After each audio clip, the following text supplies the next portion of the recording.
Thanks for watching Afternoon Live. Our next guest says you can make LinkedIn your secret weapon when you're looking for a career change if you know how to use it the right way.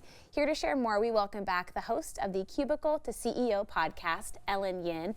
It's great to see you. It's so good to see you. I feel like every month flies by. I know. We have lots to talk about today. This is a great topic because LinkedIn has changed so much, even the last 5 years or so.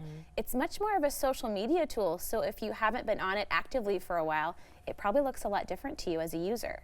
Absolutely. But you know what's really cool about LinkedIn is even though it's been around for ages, it's still one of those platforms where creators make up such a small segment of active users on LinkedIn. So if you create any sort of original content on the platform, you're really able to stand out in a much bigger way than other social platforms. Nice. Okay, let's start with some basic things like using targeted keywords, location to kind of hone in people being able to find your profile in the first place. Absolutely. So when you're looking to make a career change or maybe just looking to connect and grow your network, one of the easiest things you can do is if you go to the search filter on LinkedIn and you use their advanced search filters, you can select second connections, which means that you'll only find people who you already share a mutual connection with. Nice. Then you can target by location, so a specific city or a country. And then lastly, you can target by keywords. So if you, for example, want to connect with decision makers in a certain type of industry or people who have a specific job title, you can separate keywords with a capital OR. So for example, business owner or marketing director or whatever it may be,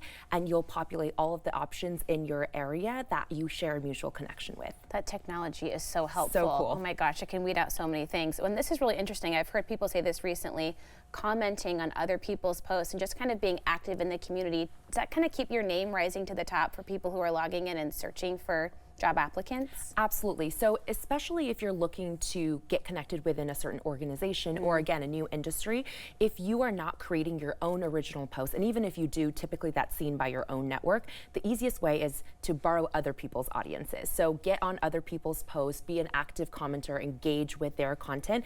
And the more your name starts to show up for these people who are in this industry or in this organization that you're trying to grab the attention of, the more name recognition that builds for you. There you go. And you can actually switch your own status on your profile to indicate that you are actively looking for a new job? Yeah, that's one of the lowest hanging fruits. So if you select the open for work badge, it's actually going to color your profile picture with that badge, and it's going to make it even more obvious to recruiters that they should reach out to you for opportunities. And then what about getting recommendations from other people who know you, who've worked with you before? Can that actually populate on your profile as well? That's really cool. Yes, absolutely. So LinkedIn has two different versions of recommendations, if you will. There's the written recommendations. Think of your typical review, like if you were to write a review for a business, but for a person instead.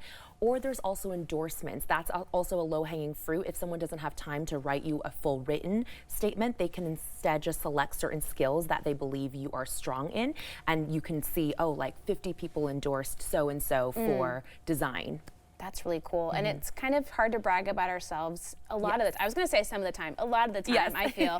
But you should share some stories of success that show positive outcomes that you've yielded in your previous job experience. Absolutely. And it's so great to hear from other people's point of view, how they've interacted with you, but also to share your own experiences through the lens of outcomes focused stories. And what I mean by that is more than just saying, oh, I worked for X number of years in this role and here are the typical weekly, monthly duties I did. Instead saying, what kinds of impact did that role drive and how can you really tell a story about the experience that you have and build upon that for your next career step? It's kind of nice because, I think more and more we realize we're working with each other as individual people, and when you can kind of take some of the numbers and things out of the equation, make a more human connection, might set you off in a better place to begin with.